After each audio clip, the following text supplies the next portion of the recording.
Dans ce nouvel épisode du Drapeau du Monde, nous allons parler de la Corée du Nord, État communiste totalitaire dirigé de manière implacable par Kim Jong-un.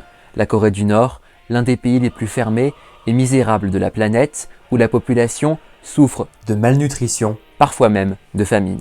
Mais non, aujourd'hui, nous allons parler de la Corée du Sud, État démocratique et prospère, la 11e puissance économique mondiale et la 4e en Asie. La Corée du Sud, pays le plus connecté de la planète, qui doit son rayonnement mondial à son système éducatif, à ses entreprises comme Samsung, LG ou Hyundai, mais aussi sur le plan culturel grâce à la K-pop.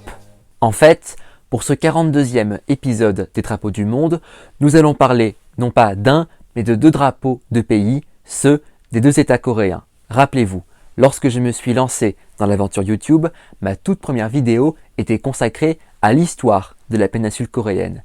Je vous ai d'ailleurs mis le lien de la vidéo dans la description de celle-ci.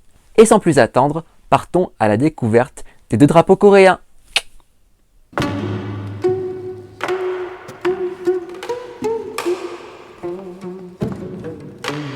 Bon, vu que j'ai déjà réalisé une vidéo entièrement consacrée à cette région du monde, je vais essayer de faire une présentation rapide de la Corée. Mais je vous le rappelle, vous pouvez retrouver le lien de ma vidéo sur l'histoire de la péninsule coréenne dans la description en bas de celle-ci. Maintenant, passons aux choses sérieuses. La Corée est une péninsule d'Asie de l'Est située entre la Chine, la Russie et le Japon. Sa superficie est de 220 000 km², soit l'équivalent de celle de la Grande-Bretagne, et sa population s'élève à plus de 75 millions d'habitants. Mais bien que les habitants de ce territoire partagent une langue, une culture et une très longue histoire commune, la Corée est depuis 1948 divisée en deux États politiquement, idéologiquement et économiquement diamétralement opposés. Entre ces deux Corées se trouve la zone démilitarisée qui porte bien mal son nom, puisque cette frontière, qui fait 250 km de long et 4 km de large et qui se situe à peu près au niveau du 38e parallèle de latitude nord, est l'endroit le plus militarisé au monde. Et les armées des deux frères ennemis se font uniquement face au niveau de la ville de Panmunjom, où l'armistice ayant mis fin à la guerre de Corée a été signé en 1953. La République populaire démocratique de Corée, plus communément appelée la Corée du Nord, est un État d'une superficie de 120 000 km² avec une population d'environ 25 millions d'habitants. La Corée du Nord a pour voisins la Chine et la Russie au nord et bien sûr la Corée du Sud au sud. La capitale nord-coréenne, Pyongyang, bien qu'elle soit l'une des plus vieilles villes de la planète, se caractérise par l'architecture stalinienne de ses bâtiments ainsi que par les très nombreux monuments à la gloire du régime communiste, de la famille Kim qui règne sans partage sur le pays depuis sa création ou encore de l'armée nord-coréenne. Au total, l'agglomération de Pyongyang compte plus de 3 millions d'habitants. Si la propagande affirme que le fondateur du régime en personne, Kim Il-sung, dessina le drapeau nord-coréen, il aurait été en réalité créé à Moscou par un officiel soviétique inconnu, dans le but de marquer une rupture avec le passé et le voisin du Sud, ainsi que de signifier l'entrée de la moitié nord de la péninsule dans le camp communiste. Cette bannière fut officiellement adoptée comme étant le drapeau national de la Corée du Nord dès la création de cette dernière en 1948. Ce drapeau reprend donc de nombreux symboles du communisme comme l'étoile qui représente les traditions révolutionnaires posées sur un disque blanc qui symbolise la pureté et l'univers. La grande bande rouge représente la voie vers le socialisme sur laquelle le pays s'est engagé, ainsi que le patriotisme et la détermination du peuple coréen dont les ancêtres ont courageusement combattu l'occupation japonaise de la péninsule. La Corée fut en effet annexée par le Japon de 1910 à 1945. Les deux bandes bleues, en haut et en bas du drapeau, symbolisent la lutte pour l'indépendance, la paix et l'amitié entre les peuples. Enfin, les deux petites bandes blanches qui séparent la bande rouge des deux bandes bleues sont un rappel de l'unité du peuple coréen par sa langue, sa culture et son histoire. Il existe une autre définition plus originale du drapeau de la Corée du Nord quand on place celui-ci dans un sens vertical. Lorsque l'on met la bannière dans cette position, les bandes bleues représentent respectivement la mer Jaune, appelée aussi mer de l'Ouest par les Coréens, et la mer du Japon, nommée mer de l'Est dans la péninsule, tandis que la bande rouge symbolise la péninsule coréenne entièrement sous la férule du régime de Pyongyang, représentée par l'étoile rouge, symbole emblématique du communisme. Du fait des relations extrêmement tendues entre les deux Corées, les deux pays sont toujours techniquement en guerre et ne se reconnaissent pas mutuellement, le drapeau nord-coréen est interdit en Corée du Sud. Cependant, une exception a été faite lors des Jeux olympiques et paralympiques d'hiver organisés dans la station de ski sud-coréenne de Pyeongchang dans le cadre du réchauffement des relations entre Pyongyang et Séoul depuis début 2018. La bannière nord-coréenne a ainsi pu être hissée aux côtés de celle des autres nations participant à ces Jeux d'hiver.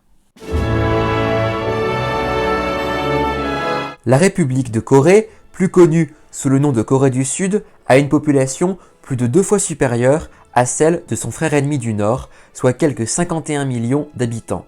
Mais avec une superficie de 100 000 km², son territoire est un peu plus petit. Si la Corée du Nord est son seul voisin terrestre, la Corée du Sud est séparée du Japon par le détroit de Corée. La capitale sud-coréenne, Séoul, est avec plus de 25 millions d'habitants dans l'agglomération, l'une des plus grandes métropoles au monde. À l'image de Tokyo, Séoul se caractérise par un grand contraste entre les monuments anciens, souvenirs du passé de la péninsule coréenne, et les bâtiments ultramodernes des différents quartiers d'affaires, ainsi qu'entre la culture traditionnelle et la K-pop, cette pop coréenne née dans les années 90 et qui a connu depuis un immense succès planétaire. La capitale sud-coréenne, qui a accueilli les Jeux olympiques d'été en 1988, est ainsi l'un des plus grands centres technologiques, industriels et culturels, non seulement en Asie, mais aussi dans le monde. Appelé Taegukgi, en référence au yin et au yang chinois, nommé Taeguk en Corée, présent sur l'étendard,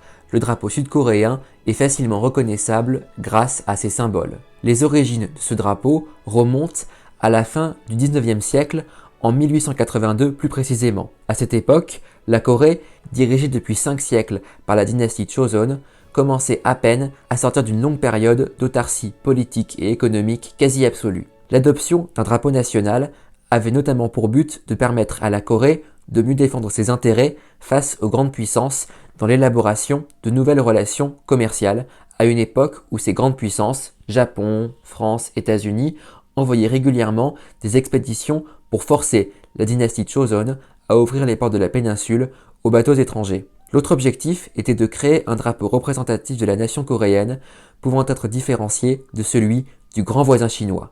Au cours des décennies suivantes, ce drapeau a connu plusieurs modifications comme on peut le voir ici. Ce drapeau fut par ailleurs adopté par le gouvernement provisoire de la République de Corée en exil en Chine de 1919 à 1948. Après la défaite japonaise de 1945, la Corée est divisée en 2 zones d'occupation, soviétique au nord et américaine au sud, au niveau du 38e parallèle. Les 2 territoires utilisent alors le même drapeau, le Taegukgi. Mais en 1948, le nouvel État nord-coréen choisit un nouvel étendard pour se démarquer de son voisin au sud, qui officialise quant à lui le statut du Taegukgi comme drapeau national en 1949. Cet étendard connaîtra encore des changements au cours des décennies suivantes, et l'actuelle version du drapeau sud-coréen date de 2011. Sur cette bannière, le fond blanc symbolise la justice, la paix et la pureté. Le blanc est une couleur très répandue en Corée. On la retrouve notamment sur de nombreux vêtements traditionnels. Le cercle de ce drapeau, appelé Taiji-chu, symbole du yin et du yang, symbolise l'origine de toute chose dans l'univers ainsi que l'équilibre entre des éléments opposés. Le yin bleu représente la lune, l'obscurité et la nuit, alors que le yang rouge représente le soleil, la lumière et le jour. Autre symbole de la mythologie chinoise, présent sur le drapeau de la Corée du Sud, les 4 trigrammes noirs qui entourent le Taiji-chu et qui représentent chacun dans l'ordre un corps céleste, une saison, une direction cardinale, une vertu, un membre de la famille, un élément naturel et ont chacun leur propre signification. Le premier trigramme en haut à gauche du drapeau, appelé Geon, symbolise le paradis, le printemps, l'Est, l'humanité, le Père, l'air et la justice.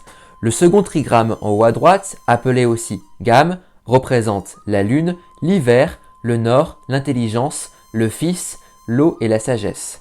Le troisième trigramme, en bas à gauche, nommé Ri, symbolise le soleil, l'automne, le sud, la droiture, la fille, le feu et la fécondité. Enfin, le quatrième et dernier trigramme en bas à droite, qu'on appelle Gwon, représente la planète Terre, l'été, l'ouest, la courtoisie, la mer, la terre et la vitalité. On peut donc considérer que c'est l'idée d'une harmonie éternelle, infinie et universelle entre les différents éléments du cosmos qui a servi de cadre dans l'élaboration du drapeau sud-coréen. Malgré la guerre de Corée et des décennies d'antagonisme entre les deux pays, les Coréens rêvent tous de voir un jour la péninsule réunifiée en un seul État. Au cours des 20 dernières années, les relations entre les deux frères ennemis ont alterné entre tensions extrêmes et rapprochements spectaculaires, le tout sur fond de programmes nucléaires militaires nord-coréens. C'est ainsi qu'en 1990, un drapeau représentant la péninsule unie en bleu sur un fond blanc fut créé. Ce drapeau est surtout utilisé lors des compétitions sportives lorsque les athlètes des deux Corées concourent ensemble. Ce drapeau fut ainsi utilisé pour la première fois lors des championnats du monde de tennis de table au Japon en 1991. Ce drapeau apparut aussi lors de plusieurs éditions des Jeux Olympiques, aussi bien d'été 2000-2004 que d'hiver 2006 et dernièrement en Corée du Sud en 2018. Toutefois, ce drapeau, bien que censé être un symbole de paix et de rapprochement, provoque régulièrement des tensions entre les Coréens et les Japonais.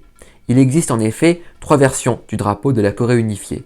La première affiche la péninsule coréenne elle-même, mais aussi l'île de Jeju au sud. La seconde version arbore aussi la toute petite île de Ulleungdo, appelée aussi île d'Ageulé en Occident, située à 130 km à l'est des côtes sud-coréennes. Enfin, la troisième version représente des îles encore plus minuscules, à peine visibles sur la bannière, que les Occidentaux nomment Rocher Liancourt. Or, ce sont ces îles microscopiques qui sont, depuis des décennies, la source d'un contentieux opposant Coréens et Japonais. Depuis 1952, les Rochers Liancourt sont administrés par la Corée du Sud sous le nom de Dokdo, les îles solitaires, et revendiqués par le Japon sous le nom de Takeshima, les îles bambous. En 2018, peu de temps avant l'ouverture des JO d'hiver à Pyeongchang, les deux Corées acceptèrent que leur délégation commune arbore, lors de la cérémonie d'ouverture, la première version du drapeau de la Corée unifiée, c'est-à-dire celle n'incluant ni l'île d'Ulleungdo ni les rochers Liancourt. Par ailleurs, la symbolique de ce drapeau porteur d'espoir n'est pas la même selon que l'on est nord ou sud-coréen. Pour la Corée du Nord, ce drapeau est le signe de la volonté des Sud-Coréens de voir l'ensemble de la péninsule dominée par le régime de Pyongyang qui perçoit ainsi cette bannière comme étant un moyen d'affirmer sa domination. De son côté, la Corée du Sud voit plutôt dans cet étendard le désir d'une relation pacifique avec le Nord. Ce drapeau est donc vu à Séoul comme étant un symbole de coopération et de bon voisinage.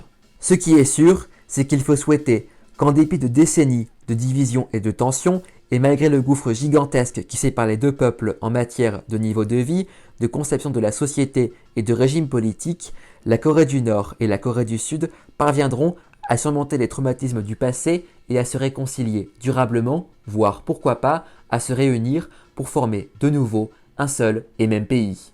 Et voilà, c'est la fin de cette vidéo consacrée au drapeau des deux Corées, deux pays à la fois si proches et si différents. N'oubliez pas de vous abonner à ma chaîne YouTube, d'aimer et de partager cette vidéo et retrouvez-moi également sur Facebook, Instagram et Snapchat.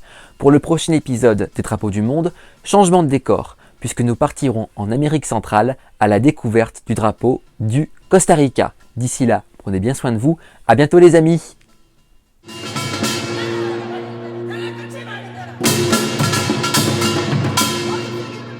우리나라를 비춰주네.